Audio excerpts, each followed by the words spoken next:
चिल्लाते सही ढंग से सुनना, आवाज नहीं करना, ठीक है?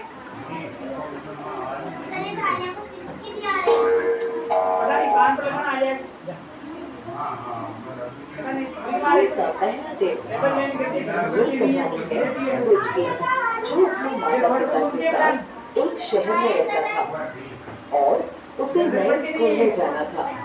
वो नाश्ते में बैठा रहा था कि तभी बाहर स्कूल बस हॉर्न बजाती है।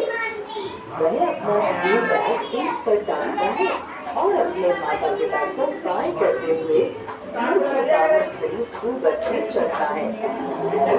स्कूल बस चल पड़ती है। वह देखता है कि आगे की एक सीट खाली है।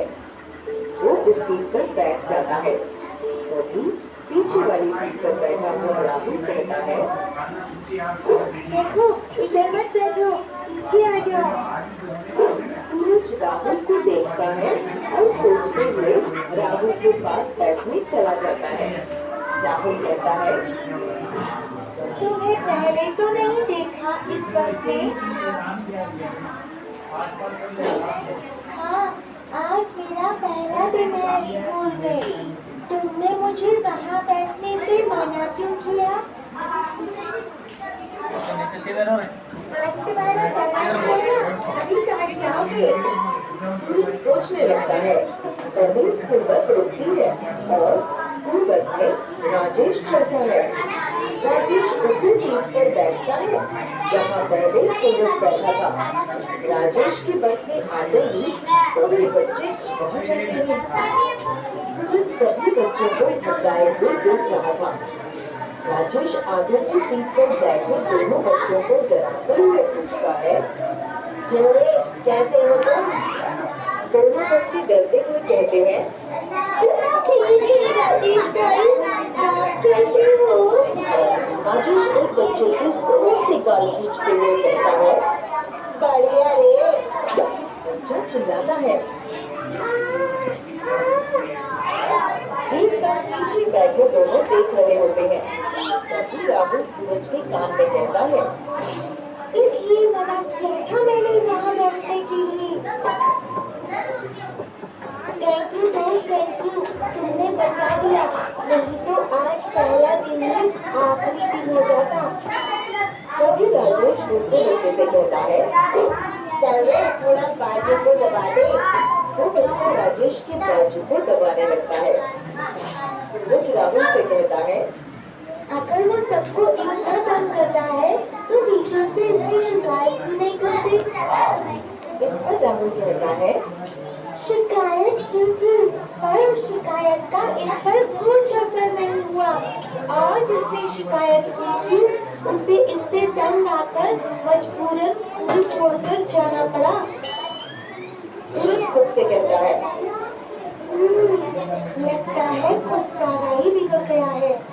सूरज अपनी क्लास में पढ़कर दोपहर को स्कूल की छुट्टी के बाद स्कूल बस में सोचते हुए घर पहुंचता है। उसकी माँ उसे कहती है, चल कपड़े बदल ले, मैं खाना लगाती हूँ। माँ टेबल पर खाना रखती है।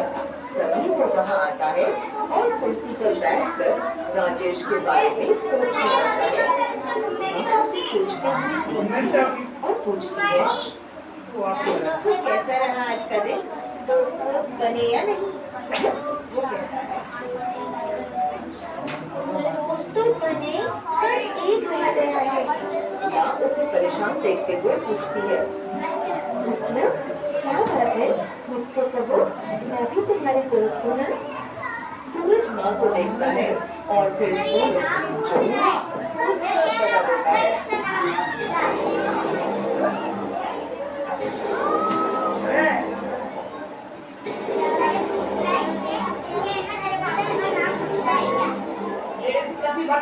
माँ सब समझने की बात कहती है, जैसा कि तुमने मुझे ये बात दोस्त होने के नाते बताई है, तो मैं भी दोस्त की तरह ही तुम्हें सुझाव दूंगी। वो सूरज को समझाने लगती है। वो बाहर से 2 छड़ी लाती है, फिर बड़ी आसानी से पहले एक छड़ी को तोड़ती है और फिर दूसरी छड़ी को। सूरज की समझ में कुछ नहीं आ रहा था। फिर माँ उन चारों चिड़ियों को एक साथ तोड़ने की भरपूर कोशिश करती है, पर वो चारों चिड़ियाँ एक साथ इतनी मजबूत हो जाती है कि टूटती ही नहीं। थक हारकर वो उन चिड़ियों को टेबल पर रख देती है। सूरज समझ जाता है, वो खुश होकर अपनी माँ के गले लग जाता है और कहता है, मैं समझ गया माँ। अगले दिन सुबह सभी बच्चे स्कूल बस में बैठे हुए होते हैं। तभी बस रुकती है और राजेश उस बस में चढ़ता है। देखता है कि उसकी सीट पर राहुल बैठा हुआ है।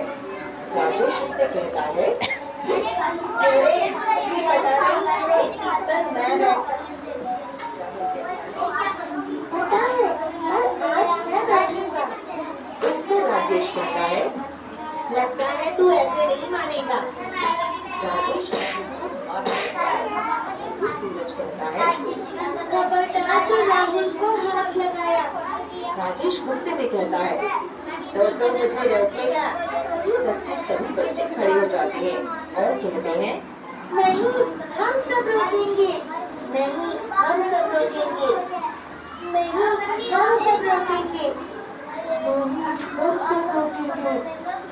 राजेश सभी बच्चों को एक साथ खड़े देखता है तो डर जाता है और कहता है, तो कोई बात नहीं, ये बैठ जाए यहाँ पर, मैं पीछे बैठ जाता हूँ। सभी बच्चे राजेश को डरा हुआ देखकर अपनी एकता पर खुश होते हैं। सूरज और राहुल सभी बच्चों को खुश देखकर मुस्कुराते हैं। शिक्षा एकता में शक्ति होती है। एकजुट होकर हम बड़ी से बड़ी मुश्किल का सामना कर सकते हैं।